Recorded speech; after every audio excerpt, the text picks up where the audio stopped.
Bon matin et bon café avec Jésus.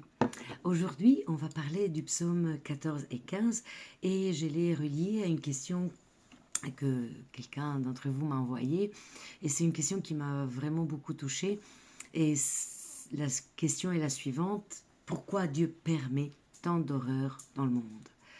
Et je voulais expliquer cette question en me reliant au psaume 14 et au psaume 15 parce que je trouve que dans la parole de Dieu, tout le monde trouve que dans la parole de Dieu, on a souvent des réponses.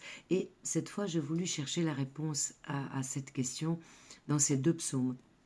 Pourquoi? Parce que le psaume 14 nous présente vraiment le diagnostic de la corruption humaine, non seulement à l'époque qu'il a été écrit, mais aussi aujourd'hui. Parce que le psaume 14 nous parle d'une corruption universelle. Et c'est un passage que même l'apôtre Paul reprend dans Romains 3 pour prouver que tout le monde est dans le péché, vit dans le péché.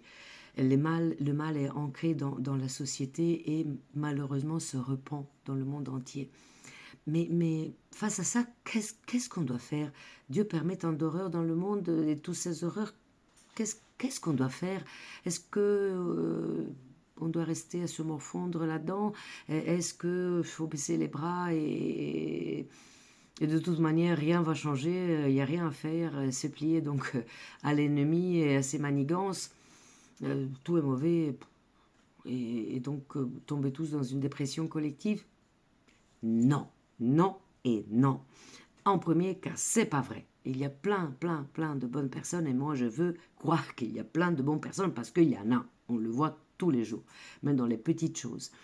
Il y a plein de bonnes personnes qui marchent dans les pas de Jésus, même si qui ne le savent même pas. Hein. Combien de gens gentils qui ne sont pas chrétiennes mais sont gentils. Donc sans le savoir, ils marchent dans les pas de Jésus. Et après, parce qu'on le sait que la délivrance va venir de Jésus, de Dieu.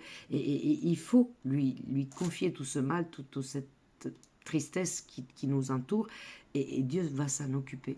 Donc la noirceur du tableau, comme le psalmiste nous dit, la délivrance vient de l'Éternel.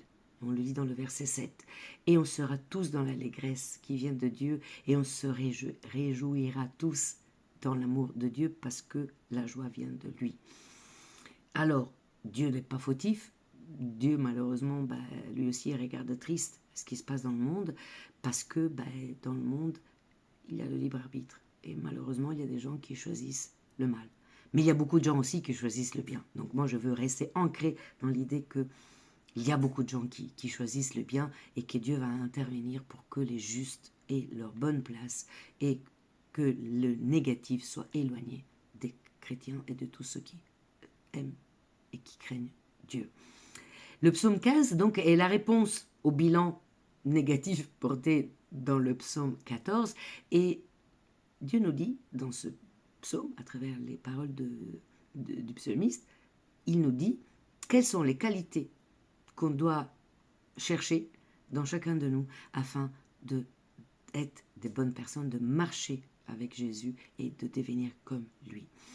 C'est l'intégrité, marcher dans la droiture, la justice, pratiquer ce qui est juste selon la parole de Dieu, la vérité, dire la vérité selon son cœur, un cœur qui doit être éclairé par le Saint-Esprit, la maîtrise de la langue. Hein, parfois, on est tenté de calomnier, de dire des opprobriums sur les autres pour se venger, pour... voilà, non, non, non, non. On ne va pas le faire. On va essayer de bénir nos ennemis, bénir ceux qui nous parlent mal, nous parlent derrière le dos. Le respect, la fidélité à la parole, tenir ses promesses, l'honnêteté financière, on ne va pas tricher avec les impôts en fin d'année, hein.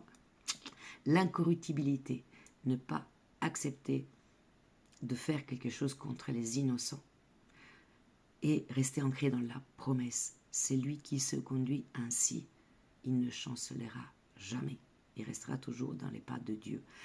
Donc si le psaume 14 montre que nous sommes incapables de plaire à Dieu de nous-mêmes, le psaume 15 il nous dit comment faut faire pour plaire à Dieu, pour nous aligner sur les pas de Jésus. Je veux amener une prière pour vous aider à rester, pour nous aider à rester dans les pas de Jésus. Seigneur, je te prie, purifie nos paroles, aide-nous à bannir la calomnie et à dire la vérité avec amour. Que notre langage serve à édifier et non à détruire. Papa céleste, fortifie notre intégrité. Donne-nous la force de tenir nos promesses, même lorsqu'elles nous coûtent, et rester fidèles à nos engagements devant toi. Ô Éternel, élargis notre compassion, que nos mains soient honnêtes, que nos cœurs soient purs. Ô Éternel, je te supplie, nous te prions, fais de nous des piliers de ta maison, que notre conduite soit solidement ancrée en toi, que selon ta promesse, nous ne chancelions jamais, que la paix qui découle d'une marche droite avec toi garde nos cœurs et nos pensées aujourd'hui et pour l'éternité, au nom de Jésus-Christ, notre modèle et notre Rédempteur. Amen.